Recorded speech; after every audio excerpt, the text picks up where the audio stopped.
Alors bonjour tout le monde et bienvenue au premier podcast du Brasseur Chanteur.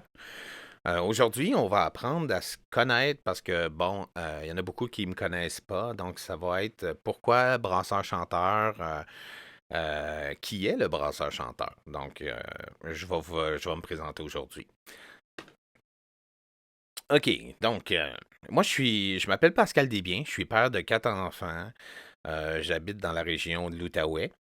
Je suis un brasseur et un chanteur dans la vie. Je suis né dans un petit village qui s'appelle Forestville, une petite place de 3200 âmes. J'adore retourner là souvent. C'est mon point d'ancrage dans la vie. C'est ma région natale. Et c'est ça. La musique est arrivée assez tôt dans ma vie. Je vous dirais autour de l'âge de 2 ans. Moi, mon père était chanteur à ses heures et même il a fait ça un petit peu plus sérieusement à une certaine époque. Puis c'est sûr que quand il a vu que j'avais des aptitudes à pouvoir peut-être faire de la musique, il a tout de suite mis, euh, comme on peut dire, le tapis déroulant devant moi. Il m'a aidé un petit peu, il m'a montré. En fait, on avait une orgue familiale dans la maison des Desbiens, dans la maison de mon père familiale. Donc, première fois que je monte sur cette orgue, on dirait que je m'en souviens, même si j'avais 2 ans, mais en tout cas, euh, j'ai commencé à jouer de l'orgue et tout de suite, j'ai compris que, oh, il y avait de la mathématique là-dedans, ça m'intéressait, donc je me suis mis à jouer, puis instinctivement, dans la même journée, je jouais une petite mélodie, puis ça avait bien impressionné mon père, je me rappelle. Donc, euh, ça a déboulé, comme on dit. Quand on aime la musique, on veut découvrir un petit peu plus ce côté-là. Donc, ça a été après l'orgue. Mon père m'a acheté une orgue. Je me rappelle, là, pour les plus jeunes, c'est drôle parce que l'orgue aujourd'hui, c'est un instrument MIDI. C'est très facile à programmer. On peut changer les sons, on peut jouer avec les sons. À cette époque-là, moi, mon orgue était une orgue avant.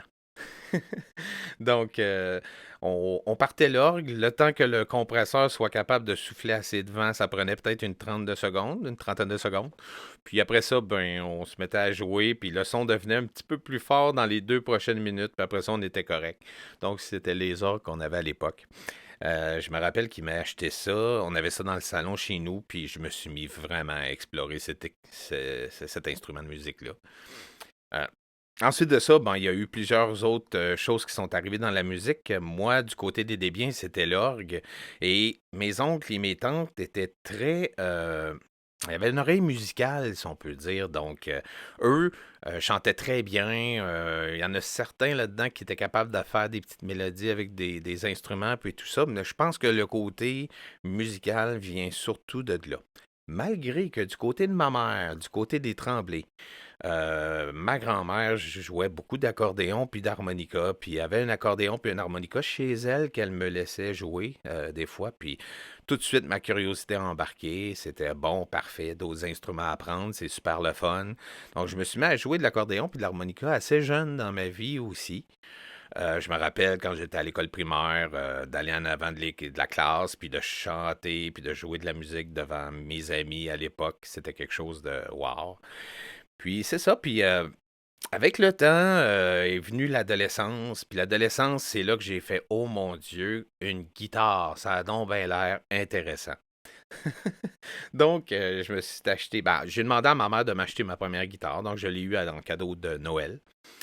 Et je me suis mis à jouer des heures et des heures avec ma guitare. Je me rappelle très bien d'avoir passé peut-être un 5 ou 6 heures par jour, plusieurs jours par semaine, à essayer de comprendre c'était quoi cet instrument-là. Et je vous dirais qu'après 2, 3 ans, j'étais rendu pas pire bon, puis je me suis mis à dire, bon, ben, ça serait peut-être bon de faire des chansons. Donc, moi, pour ceux qui le savent pas, j'ai perdu mon père très jeune dans la vie. J'avais 11 ans. C'était dans la dernière année où j'habitais justement à Forestville. Puis, ça a été difficile. On est déménagé un an après dans la région de Montréal. Puis, moi, je me rappelle à 14 ans, il a fallu que j'extériorise ce moment-là. Donc, j'ai composé la chanson Papa. Puis c'était la première chanson que j'ai faite de ma vie. Cette chanson-là a été un gros déclic dans ma vie musicale parce que j'ai compris que j'étais capable d'extérioriser un peu qu'est-ce qu'il y avait dans ma tête en musique. Donc, c'est là que je me suis mis à composer, à faire beaucoup d'autres musiques, à essayer d'autres instruments. Il y a eu d'autres instruments qui sont arrivés dans ma vie. Il y en a une 16aine. Il y en a 16 là, présentement que je maîtrise pas pire. Euh, et voilà, donc ça, c'est la musique. Puis bon, à l'âge d'à peu près 16-17 ans, j'ai voulu faire ça un petit peu plus sérieusement. Donc, à l'âge de 18 ans, 18-19 ans, boum, plusieurs auditions dans plusieurs agences et tout ça. Puis à un moment donné, boum, une agence est vraiment intéressée. On me signe avec musicien, on décide de me changer de nom, on me fait faire des shows, ça va bien. Puis à un moment donné, boum, ça marche plus. Donc, recherche d'autres gérants. Puis à un moment donné, oups, un autre gérant dans ma vie. Ça va bien, on fait beaucoup de shows, on fait beaucoup parler de nous, puis à un moment donné, boum, un contrat de musique avec une première partie d'un groupe un peu plus connu à travers la province. Donc, j'ai eu l'occasion de faire plusieurs spectacles collés. Je me rappelle, c'était une cinquantaine de spectacles en très peu de jours, peut-être 90 jours. Donc, ça a été hyper compliqué, hyper difficile. Et c'est là que j'ai compris que je ferais jamais probablement de scène parce que c'est trop, trop demandant. Donc, j'ai tout laissé tomber à l'âge d'à peu près 21-22 ans pour me consacrer à une vie plus normale. Donc, travail comme monsieur et madame tout le monde, ces choses-là, mais toujours en ayant de la musique avec moi. Puis un jour, ben, après, je vous dirais, c'est exactement en 2011. 2011, j'ai décidé de faire un album qui a été très révélateur pour moi. Pour ceux qui sont intéressés, il est sur Spotify, sur Apple Music.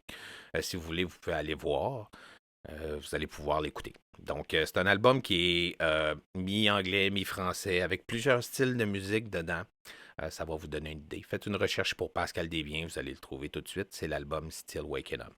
Puis, bon, 10 ans plus tard, aujourd'hui, je me retrouve en Outaouais, chez ma nouvelle copine, depuis un an et demi maintenant. Puis, j'ai eu la formidable annonce il y a 2-3 mois par elle que je pouvais m'installer dans un endroit dans la maison pour pouvoir faire mon studio. Et c'est ce que j'ai fait dans les 2 derniers mois. J'ai bâti un studio semi-professionnel. Puis ça me permet de continuer à faire de la musique puis à vous les faire entendre. Donc, ça, c'est un peu le côté musique. Juste pour vous dire, c'est quelque chose de très aussi révélateur. C'est très c'est très guérisseur, la musique. Quand on a de la peine, quand on a des moments un petit peu plus difficiles dans notre vie, ben, ça devient quelque chose qui nous permet d'avancer là, dans ces épreuves-là. Donc, ça, c'est pour moi. Maintenant, le côté brasseur. Plusieurs se disent, c'est bien beau la musique, c'est bien beau tout ça, mais d'où vient le côté brasseur? Euh, un petit peu plus particulier ce parcours-là. Donc, je me rappelle, j'avais 14 ans. Je me suis présenté chez un de mes oncles, Michel. Puis, j'adore Michel parce que du côté de mon père, j'aime tous mes oncles et mes tantes, mais Michel, c'est le plus jeune du côté des garçons. Puis, on s'entend bien parce qu'on n'a pas une grosse différence d'âge, puis tout ça. Donc, j'arrive chez lui. Et il me dit, viens avec moi, faut que je te montre quelque chose. Donc, Michel, tout récemment, brasseur maison, a décidé de s'acheter de l'équipement maison pour pouvoir faire de la bière à la maison. Puis, il me montre ça. Puis, automatiquement, j'ai eu un déclic. J'ai fait, oh mon Dieu, on peut faire de la bière à la maison. Et j'avais 14 ans. Donc, quand je suis revenu chez nous, j'ai dit à ma mère, je veux absolument faire ça, ça serait vraiment cool. Et pour vous avouer, honnêtement, à cette époque-là, le trip était vraiment juste de construire quelque chose de A à Z et non de boire de la bière, là. À 14 ans, moi, je pensais pas à ces choses-là. Donc, ma mère m'a dit, OK, good, go, je vais te surveiller. Puis effectivement, ben, il n'y a pas eu matière à surveillance trop longtemps. Je suis pas quelqu'un qui, à cette époque-là, voulait prendre de l'alcool. Et voilà. Donc, je me suis mis à développer des recettes. Ça a pris plusieurs mois avant de faire des bonnes bières et tout ça. À cette époque-là, il faut se rappeler qu'à 14 ans, on est en 87. C'est le début des microbrasseries. C'est la première microbrasserie qui voit le jour au Québec. Et il n'y a rien de développé là, à cette époque-là. Puis moi, si je suis brasseur tout grain à cette époque-là, je ne sais même pas si on est plusieurs dans la province. Il n'y avait pas vraiment l'engouement qu'on connaît aujourd'hui. Donc, je me suis mis à faire des essais-erreurs et beaucoup d'erreurs jusqu'à temps que je fasse ma première bonne bière. Et ça a pris plusieurs temps, là, je vous dirais 1 an ou 2. Puis au bout de ce temps-là, j'étais convaincu que j'étais capable de faire de quoi dans cette voie-là. Donc, je me suis mis à explorer un nouveau hobby qui était de faire de la bière maison. Très beau hobby, ça nous fait passer beaucoup d'heures de recherche, on apprend énormément, on découvre tout le temps dans ce domaine-là.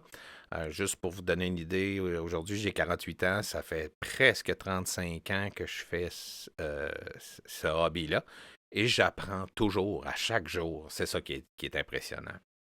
Donc, je me suis mis à faire de la bière maison et à un moment donné, à participer à mon premier concours amateur de bière maison pour gagner une médaille d'argent.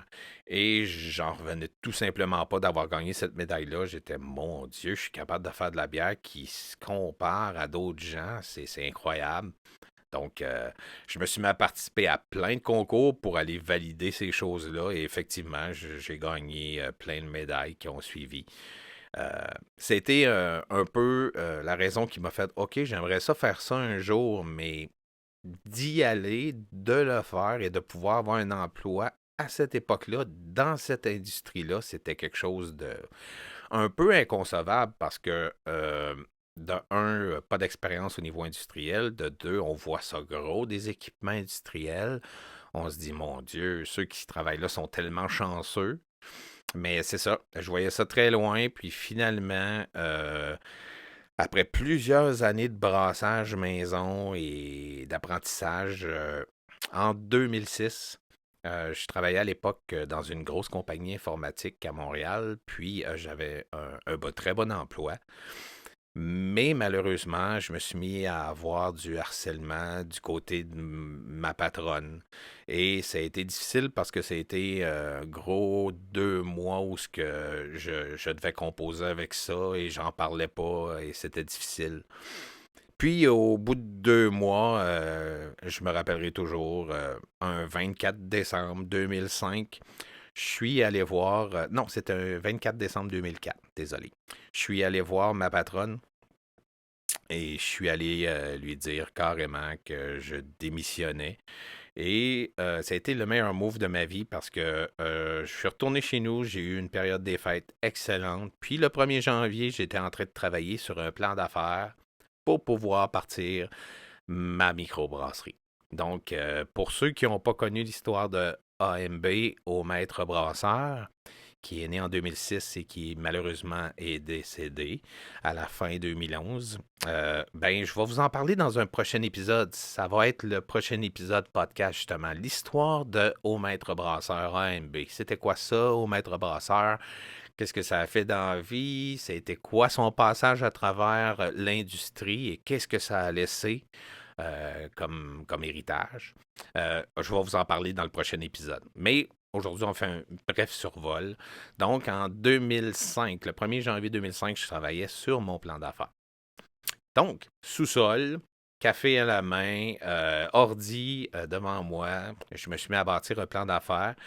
De fil en aiguille, aller chercher du financement et tout ça pour qu'un an et demi plus tard, donc le 6 juillet 2006, on obtienne le permis BR 052 industriel, qui était le 52e brasseur de l'histoire contemporaine du Québec. Aujourd'hui, on tourne autour de pas loin de la fin de la 200, presque 300, là, les permis qui existent. Donc, à cette époque-là, c'était un des premiers permis quand même. Là. Donc, on n'était pas beaucoup de microbrasseries à comparer aujourd'hui. Donc, je me suis mis à faire cette aventure-là. Mon but était d'avoir un petit salaire et d'être content d'être mon propre patron et de faire ce que j'aime. Et malheureusement, c'est pas ce qui est arrivé. C'est une entreprise qui a connu beaucoup d'essors en très peu de temps. Donc, ça a été un petit peu compliqué gérer cette croissance-là, mais je suis passé du seul employé à 23 employés après 5 ans. Donc, vous pouvez vous imaginer un peu comment ça a roulé, cette histoire-là. Là. C'était un peu incroyable avec 4 enfants à s'occuper, tout ça. Donc, c'est un peu compliqué. Mais très enrichissant, c'est des choses qui nous apprennent beaucoup dans la vie. Donc, on est très content de passer à travers ces genres d'expériences-là. Tout ça pour faire que, après 5 ans, j'ai tout vendu mes actions à mon associé parce que, bon, j'étais pas en très bon état. Je filais pas bien, j'étais en dépression, en burn-out depuis plusieurs mois. Je n'étais pas au courant que je l'étais. Donc, ça a été difficile. Tout ça pour dire que dès que je suis arrêté en juin 2011, dès que j'ai vendu mon entreprise, je me suis mis à travailler sur mon album, justement, que je vous ai parlé un petit peu plus tôt. Mais tout ça a fait en sorte que 1 an et demi après, presque 2 ans après, j'ai été approché par la microbrasserie de Deux Frères. Microbrasserie Deux Frères était une entreprise qui avait beaucoup, beaucoup d'historique déjà avec d'autres boissons alcoolisées. Très gros réseau de distribution qui existait au Canada et aux États-Unis. Et ces gens-là voulaient partir de la bière de microbrasserie dans une nouvelle microbrasserie dans leurs installations. Et ils cherchaient quelqu'un avec de l'expérience, tout ça. Donc, fil en aiguille, j'ai été approché et j'ai obtenu le poste. Donc, je suis devenu maître brasseur pendant presque 3 ans chez Deux Frères. Période où j'ai développé beaucoup de produits, où j'ai travaillé avec une très grosse brasserie en termes de volume. Quand je vous parle de volume, on brassait des brassins de 500 litres au début chez AMB et 1500 litres à la fin, et plusieurs brassins de 1500 litres. Chez Deux Frères, c'était carrément des brassins de 3000 litres et plusieurs brassins de 3000 litres par semaine. Donc, on parle de quelque chose là, comme entre 8 et 10 brassins de 3000 litres à la semaine. Donc, c'était du gros volume, c'était des gros fermenteurs, c'était quelque chose de très motivant pour moi. Puis, j'ai amené ce projet-là à terme avec plusieurs produits que j'ai développés. Et malheureusement, après ces 3 ans-là, j'ai perdu le plus vieux de mes 4 enfants, Charles. Charles est décédé subitement. Faire une histoire courte, je ne veux pas trop entrer dans le sujet pour l'instant, mais ça a tout bouleversé ma vie au complet. Donc, pour faire une histoire courte, je suis tombé en dépression, en burn-out cette fois-là aussi, en dépression surtout. Ça n'a pas duré longtemps parce que après 3 mois, je vous dirais, j'ai eu une offre d'une nouvelle brasserie qui partait qui s'appelait l'Arsenal à Charette en Mauricie. Et ce fut un beau projet pour moi parce que ça m'a donné l'occasion de pouvoir, entre guillemets, m'évader de ce qui se passait autour de moi récemment à cette époque-là pour pouvoir me jeter dans un projet où j'étais tout seul, où j'avais besoin de réfléchir. Donc, l'Arsenal est arrivé dans ma vie à cette époque-là. Ça a été un beau 2 ans et demi de développement de produits, de brassage, avec des associés que j'appréciais beaucoup et tout ça. Puis, malheureusement, en 2019, en plein milieu de l'année, cette entreprise-là a dû fermer. Donc, je me suis retrouvé à chercher un nouvel emploi et être obligé de déménager. Donc, j'ai déménagé en Outaouais. Puis, j'ai été chanceux parce que dans le même mois, la microbrasserie Gainsbourg est entrée en contact avec moi. On a eu des discussions qui ont duré peut-être 2 semaines et ensuite de ça, je suis devenu leur nouveau maître brasseur. Et ce qui est cool chez Gainsbourg, je suis là depuis présentement 2 ans et 3 mois. Ça va super bien. C'est une belle brasserie. C'est un brew-pub qui maintenant n'est plus un brew-pub parce que, dû à la pandémie, on a dû fermer le côté restauration et on s'est mis à faire beaucoup de bières pour l'industrie de la consommation à domicile. Donc, les épiceries, les dépanneurs et tout ça. Et depuis 2 ans, on roule comme ça en pandémie, ça va super bien. Puis on est en train de développer une nouvelle brasserie qui va ouvrir très, très présent, très prochainement à Chelsea qui va permettre de faire presque 2 fois le volume qu'on fait présentement. Ça va nous aider parce qu'on connaît un grand succès, puis on a beaucoup de misère à suffire à la demande là, présentement. Donc, cette brasserie-là s'en vient, puis on a vraiment hâte de pouvoir opérer dedans. Donc, c'est ça. Donc, ça fait le tour un peu de c'est qui le brasseur-chanteur, d'où il vient, d'où sa musique vient, c'est arrivé un peu comment dans sa vie, et la bière aussi, d'où ça vient, et comment c'est encore présent présentement. Donc, je prévois faire ça pour le reste de mes jours, chanter, jouer de la musique et faire de la bière. J'adore ça. Alors, ben, merci d'avoir été aujourd'hui sur ce court podcast qui vous permet de connaître c'est qui le brasseur-chanteur. Euh, il va y avoir d'autres épisodes comme ça.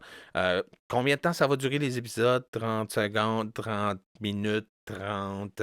J'en ai aucune idée. J'y vais pas avec un canevas. J'y vais surtout avec qu'est-ce qui me tente de parler, qu'est-ce qui me tente, moi, que vous connaissiez de moi. Qu'est-ce que je pense qui va vous intéresser aussi parce que il faut que ça soit intéressant. Et c'est ça. Donc, prochain épisode, ça sera probablement une série sur AMB. Au moins un épisode, ça c'est sûr. Peut-être 2, je ne sais pas encore, mais je vais vous parler un peu de qu'est-ce qu'a été AMB du début à la fin. Et c'est quelque chose qui est super intéressant parce que présentement, très, très peu de gens savent qu'est-ce qui s'est passé avec AMB de A à Z. Et c'est une belle histoire, c'est une histoire qui est fascinante un peu à connaître, je crois. Puis c'est pour ça que je veux vous la partager. Donc, prochain épisode, restez à l'écoute. Ce sera des épisodes sur Au Maître Brasseur AMB. On se revoit probablement lors du prochain épisode qui va apparaître dès qu'il sera disponible. Il n'y a pas de date de fixée, mais je prévois mettre beaucoup de contenu sur cette chaîne YouTube-là. Donc, abonnez-vous à ma chaîne si vous ne l'avez pas fait.